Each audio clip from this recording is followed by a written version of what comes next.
Segundo o Ministério da Saúde, no Brasil, 3% da população sofre com transtornos mentais graves e persistentes. 6% apresentam transtornos psiquiátricos em virtude do uso do álcool ou de outras drogas. Só recentemente, a assistência à saúde mental referente às internações psiquiátricas por via judicial começa a levantar questionamentos entre operadores do direito e profissionais da assistência à saúde. E qual tem sido o entendimento do Poder Judiciário sobre as internações psiquiátricas? É o que vamos saber hoje a partir de um estudo da doutora Raquel Salvatore. O direito à internação psiquiátrica no Sistema Único de Saúde e no Sistema de Saúde Suplementar. As representações sociais do Tribunal de Justiça de São Paulo. Tese apresentada à Escola de Enfermagem de Ribeirão Preto da Universidade de São Paulo, para obtenção de título de doutor em ciências no Programa de Enfermagem Psiquiátrica. O estudo foi desenvolvido por Raquel Salvatore. Para participar do debate sobre esse estudo, convidamos Alexandre Rosenwald, psiquiatra do TJDFT, e Ramiro Nóbrega Santana, coordenador do Núcleo da Saúde da Defensoria Pública do Distrito Federal. Quero aqui agradecê-los pela presença. Muito obrigado, doutor Ramiro, doutor Alexandre, muito obrigado pela presença. E nós vamos acompanhar agora um resumo desse estudo. A pesquisa teve o objetivo de conhecer as representações sociais do Tribunal de Justiça de São Paulo sobre o direito à internação psiquiátrica nos sistemas público e privado de saúde, utilizando métodos mistos de coleta e tratamentos de dados. A compreensão do Poder Judiciário foi a do direito à saúde, como direito ao bem de saúde pleiteado em juízo. Bem, Raquel, muito obrigado pela presença, parabéns pelo trabalho. Eu já gostaria que você falasse da metodologia. O estudo, ele utilizou métodos mistos de coleta e análise de dados, porque ele empregou a estatística descritiva simples para as variáveis quantitativas e a técnica do discurso do sujeito coletivo para analisar os discursos dos juízes. Então, foi basicamente isso, para a parte das variáveis quantitativas, como comarca, apelante, apelado, eu fiz uma categorização quantitativa e a parte dos discursos eu analisei num todo. Então vamos agora conferir 3 obras que compõem a bibliografia deste estudo. Direito à vida e à saúde, impactos orçamentário e judicial, organização, Ana Cláudia Briacheriene e José Sebastião dos Santos, editora Atlas. Saúde mental e direitos humanos, o processo de construção da cidadania das pessoas portadoras de transtornos mentais. Autora Carla Aparecida Arena Ventura. Publicada pela Escola de Enfermagem de Ribeirão Preto da Universidade da USP São Paulo. Contratos no Código de Defesa do Consumidor, o novo regime das relações contratuais. De Cláudia Lima Marques, editora Revista dos Tribunais. Bom, Raquel, você destacou essas 3 obras e eu gostaria de saber por quê, de que forma cada uma contribuiu para esse seu estudo. O Direito à Vida e à Saúde foi um dos livros assim, pioneiros nessa área que discute a judicialização da saúde, né? As internações psiquiátricas por via judicial, elas estão incluídas nessa parte da judicialização e ele é um livro que ele vai tratar da questão da interferência, né, que o Poder Judiciário acaba assim, cometendo quando ele atua ali como um legislador positivo muitas vezes. Então, o que isso acarreta para o orçamento das políticas de saúde, para o próprio sistema de saúde e também para o Poder Judiciário. O segundo livro, que é uma tese de livre docência da professora Carla Ventura, que inclusive foi minha orientadora, ele investiga e descreve toda a história de construção da cidadania dos portadores de doença mental. Então, ele traz uma retrospectiva internacional por meio do resgate das resoluções, dos tratados, das cartas, das convenções feitos pelos organismos internacionais e também por meio da nossa política, da política nacional, através de leis, portarias, resoluções, políticas ministeriais que vão contribuir na elaboração, na implementação e na tentativa de consolidação da política para o resgate da cidadania do portador de transtorno mental. E o último livro, da professora Cláudia Marques, essa 6ª edição, o foco dele é fundamental, está na vulnerabilidade do consumidor. E ela tem um capítulo onde ela destaca a questão do consumidor de planos de saúde. E como na minha tese eu trabalho com as questões psiquiátricas, com as internações psiquiátricas dentro dos planos de saúde, foi um livro bastante interessante por trazer esse viés consumerista para a discussão.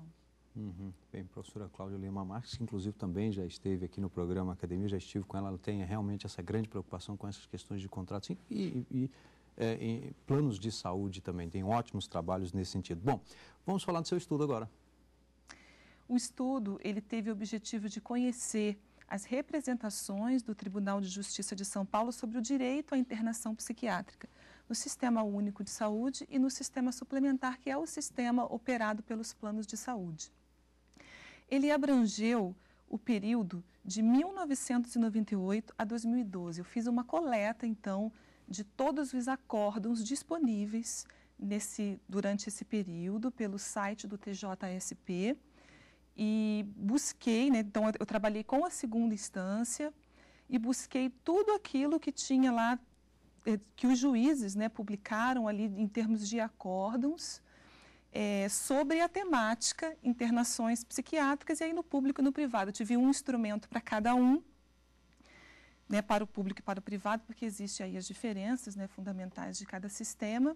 Utilizei esse método para as variáveis quantitativas, a estatística, para medir apelado, quem era o apelado, quem era o apelante, o que eles estavam pedindo, qual era a demanda, como eles justificavam a internação.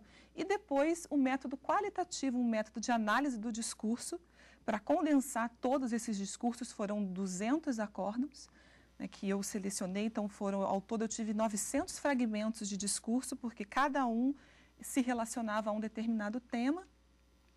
E quais foram as minhas conclusões?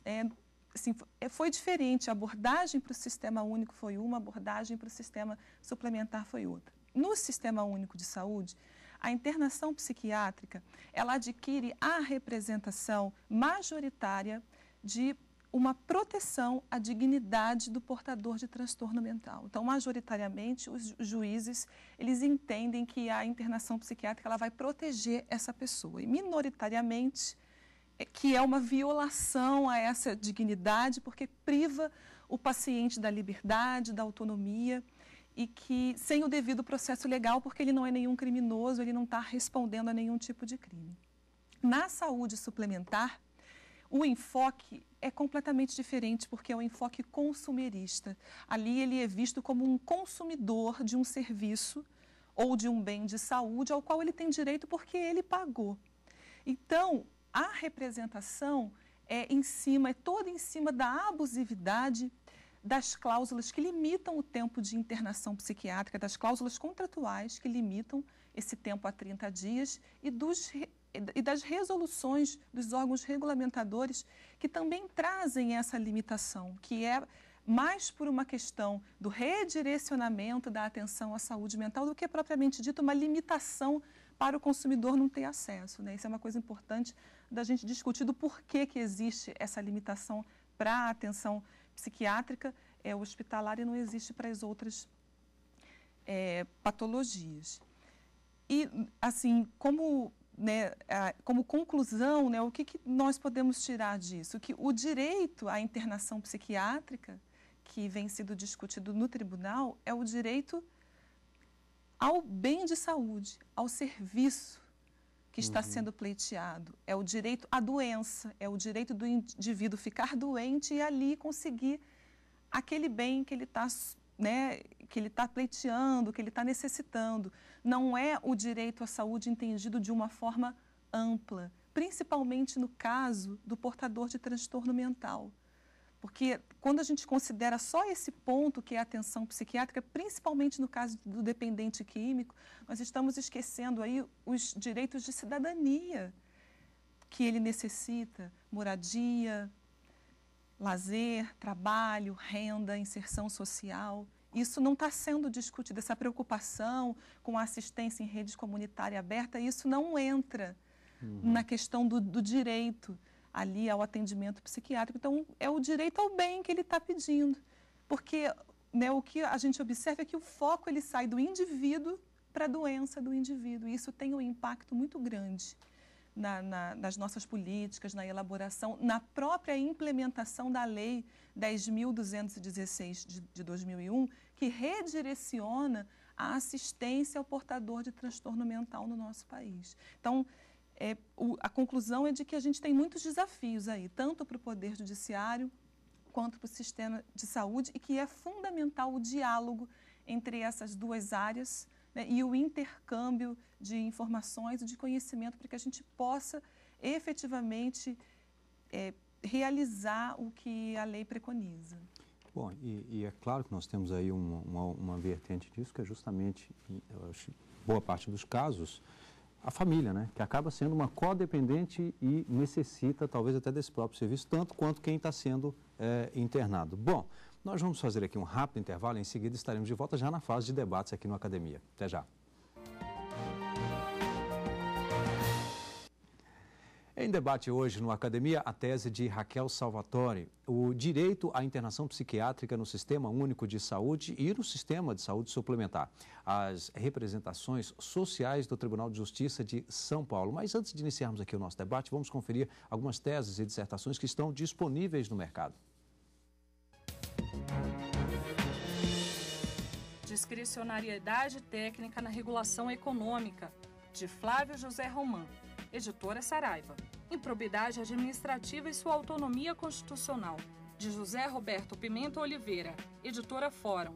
Dignidade humana e justiça social, de Francisco José Vilas Boas Neto, editora Perse. Professor Ramiro, gostaria que o senhor desse início então aqui ao nosso debate. Claro, primeiro gostaria de cumprimentar pela tese, né? Realmente foi uma leitura muito agradável, muito instrutiva, né? Porque realmente vem ao encontro de observações que eu faço no atendimento do dia a dia na Defensoria Pública, de às vezes dezenas de pessoas por dia em busca desse tratamento para transtornos mentais. Bom, agora voltando direto ao seu trabalho, tem uma questão que me chamou bastante atenção. Assim, eu observei, desde a sua introdução, passando pela explicação do seu problema de pesquisa, uma posição sua contrária, não contra a internação, mas muito preocupada com a internação e com a possibilidade disso ser um instrumento de violação de direitos individuais, né? Isso você coloca bem claro na página 21, na página 22, na página 47, e inclusive a preocupação com a família, né? Nesse contexto, da família ser um vetor de tentar internar e a família ser o primeiro passo para ignorar o direito dessa pessoa. E depois você parte para a avaliação das decisões judiciais e você chega a algumas conclusões muito interessantes. De 28 casos em que os magistrados determinaram a internação, 27 tinham indicação médica de internação. Apenas uma delas, o magistrado não obedeceu a indicação médica, internou sem indicação. E em 19 casos em que os magistrados negaram o pedido de internação, 18 deles eles negaram porque não tinha indicação médica. Só um tinha indicação médica, mas eles negaram mesmo assim. O que me levou à conclusão de que o verdadeiro fiel da balança da decisão do juiz é a indicação médica. Se há indicação terapêutica para aquilo. É um ato médico de indicação de um tratamento. Só que, ao final, quando você está já perto da sua conclusão, você afirma uma coisa diferente. Você afirma, olha, foi possível observar que o elemento periculosidade exerceu grande influência nas decisões favoráveis e não favoráveis à internação, funcionando como fiel da balança. Lendo o seu trabalho, me parece que o fiel da balança foi a indicação do tratamento e não a periculosidade. Então, será que na preocupação sua da estigmatização do transtornado mental, você não acabou estigmatizando um pouco o juiz? Então, é até interessante essa sua análise, porque você a fez baseada nos critérios quantitativos, né? Você provavelmente viu a tabela, né? E isso é realmente o que está ali. Quando a gente faz essa medição, a gente vê que a concordância é quase de 100%, porque o juiz ele é técnico no direito, ele não é técnico na saúde. Então, a tendência é que ele se baseie no parecer do médico. Então, se o médico diz que tem que internar, ele vai internar, ele vai fazer isso. Agora, quando a gente olha para os discursos, e aí é necessário ler, né, o teor ali do acórdão, o que se coloca, o elemento periculosidade, ele ganha um destaque muito grande. O juiz ele não precisa decidir ali de acordo com o médico, ele acaba fazendo isso, é o que a gente vê quantitativamente, mas o elemento de perigo, quando eles escrevem isso, que é um perigo para o próprio paciente, é um perigo para a família, é um perigo para a sociedade, para os outros cidadãos que o direito deve proteger, isso ganha um destaque muito grande.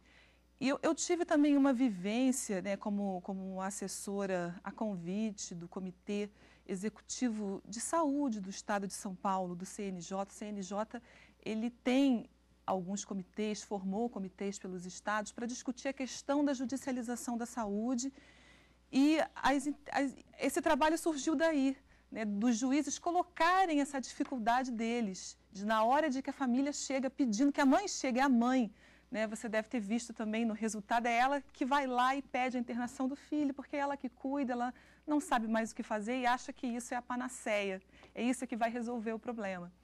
E eles colocam isso muito fortemente, a questão do perigo que representa, né, o transtorno para o indivíduo, para o próprio indivíduo, para a sociedade. Então, a gente tem esses dois lados aí, essas duas situações. Ele vai se basear no médico, mas ele também dá um destaque muito grande nos discursos, na análise do discurso, para a questão do perigo. E isso, inclusive, eu confirmei num outro estudo, ele está citado aí, eu fiz um trabalho como esse na Espanha, também fiz a coleta lá a nível de segunda instância e o perigo também aparece, o perigo para a sociedade. É muito parecido com o Brasil. Você citou que participou do Comitê Executivo da Saúde, né, do Estado de São Paulo, no Conselho Nacional de Justiça, que teve depois, inclusive, uma audiência pública no próprio Supremo para discutir essas questões. Professor Alexandre. Eu gostaria de parabenizar a doutora Salvatore pela sua tese também, mas o que me preocupa hoje é que nós mudamos de um modelo monocêntrico que era baseado basicamente em internações em hospitais psiquiátricos para um modelo assistencial baseados em CAPs, em que nós não temos no Serviço Público de Saúde hospitais necessários em quantidade e em qualidade para oferecer internação a todos os pacientes. E aí que entra o Serviço Suplementar de Saúde com uma política totalmente diversa, como muito bem a doutora Salvatore falou, baseado no direito do consumidor como um direito. E aí como que nós podemos fazer prevalecer o direito à internação? Será que o juiz tem condição de saber que é mais importante a periculosidade ou a indicação médica da internação vista pelo médico assistente, que é o especialista em saúde mental? Deixa eu só fazer uma colocação até acerca dessa questão da estrutura para os tratamentos. É muito comum, eu não sei se há um apoio da própria defensoria ou se não, mas, por exemplo, nessas fazendinhas, né, são chamadas de fazendinhas, onde as pessoas acabam... Eu não sei se é o caso de São Paulo, mas, por exemplo, aqui no Brasil é muito comum, né? Em Minas também é muito comum, essas chamadas fazendinhas, onde... Somente as comunidades terapêuticas, que tem, em Brasília, pelo menos, um convênio entre a Secretaria de Justiça, que envolve a área da saúde também, e as comunidades terapêuticas, para caso a pessoa adira ao tratamento, né, ela possa ser conduzida às comunidades terapêuticas. Mas aí não é internação compulsória, né? No serviço suplementar de saúde, a situação ela é assim, um pouco pior do que no sistema único. Isso porque o senhor falou da redução dos leitos psiquiátricos. É bem verdade que essa redução no sistema público ela não foi acompanhada de uma substituição pelos serviços da rede aberta, que são os CAPs, que são as comunidades terapêuticas, que são as oficinas de trabalho e de geração de renda. Nós não tivemos esse acompanhamento paralelo. Fechou-se, né, os leitos e não se criou alternativas suficientes para garantir a inserção e a continuidade do cuidado desses indivíduos. Agora, no sistema de saúde suplementar, o beneficiário do plano de saúde, ele tem muito menos opção, porque o que o rol de procedimentos dá para ele é a internação hospitalar, o hospital dia, que é uma estrutura que já está superada, pelos CAPs, é uma estrutura intermediária entre a internação e o atendimento no ambulatório, e a consulta médica. Ele não tem acesso a esse sistema que a gente ainda tem e que cobre 72% da população. O Sistema Único de Saúde hoje, a rede de atenção, do jeito que ela está estruturada, segundo os dados do Ministério da Saúde, ela cobre praticamente a população que é atendida pelo Sistema Único. Porque 25% da população brasileira tem plano de saúde, é atendida pelo sistema suplementar, e 75% é SUS. Se 72% cobre, 72% da população está coberta pela rede de atenção psicossocial, então cobre quase tudo que está no SUS. Então, eu vejo que, apesar da gente ter vários problemas, vários desafios para a consolidação dessa política, né, aberta, comunitária, que realmente integre o paciente ali no seu meio, na saúde suplementar, nós estamos caminhando ainda, porque é mais difícil. Nós temos que lidar com a questão do segmento de mercado, com a questão comercial, com as questões do capitalismo. Então, para a operadora de plano de saúde, é muito difícil ela montar uma rede parecida com a do SUS. Isso é muito perdulário, isso se gasta muito. O tratamento tradicional sempre foi a internação. Então, assim, é dessa forma que as coisas vão caminhando. Mas a Agência Nacional de Saúde, ela tem se esforçado muito no sentido de estabelecer política, de fazer o monitoramento assistencial, de cobrar realmente dessa operadora que ela seja gestora. E nessa parte da atenção psiquiátrica, que foi uma parte muito negligenciada, que foi esquecida durante muito tempo, nessa parte aí suplementar. Mas as coisas estão acontecendo, né? Está se caminhando. Agora, qual o problema que eu vejo, né, dessa questão que o senhor falou, dos leitos, que a gente tem... Eu escuto muito esse discurso, né, de mas falta leito. Não tem leito para internar. Aqui em Brasília não tem. Na cidade onde eu moro também não tem leito, não tem hospital. Mas qual é o problema disso? Como a gente não tem essa rede substitutiva, a gente vai procurar o leito psiquiátrico, ao invés de estar investindo. Aí isso vai... O que acontece principalmente na situação de dependência química, que foi aqui o resultado do meu trabalho. A maior parte é internado por crack. A internação ela não vai resolver esse problema, porque ela depende muito da vontade do indivíduo de querer se tratar. E as pessoas que estão envolvidas com o crack, elas não têm isso, essa motivação. Então, a internação ela é para desintoxicação. Quando o indivíduo entra, ele vai ficar lá internado, ele vai se desintoxicar, depois ele vai sair e provavelmente vai internar de novo. Se nessa saída ele não tiver o suporte que ele precisa, que é essa rede, que é a família, que é a divisão dessas responsabilidades entre Estado, sociedade e família, ele vai realmente internar. Isso vai levar à demanda do aumento do número de leitos, ao credenciamento pelo Sistema Único, e aí vai ser um credenciamento privado, porque nós temos as portarias, as políticas ministeriais que barram a criação de novos hospitais psiquiátricos, de novos leitos. Então, você vai ter aí o privado subindo de novo e a substituição de um dinheiro que é para financiar as ações territoriais da rede aberta, custeando lá o privado, como a gente tinha na década de 70, onde 80% dos leitos psiquiátricos eram leitos privados, tudo na mão do capital privado. E aí a gente tem uma desassistência. A gente continua nesse processo aí de aumentar essa desassistência e de não implementar a política que está estabelecida na Lei 2.216, que é para redirecionar essa atenção para uma rede aberta, comunitária, que promova efetivamente a garantia dos direitos de cidadania do portador de transtorno mental.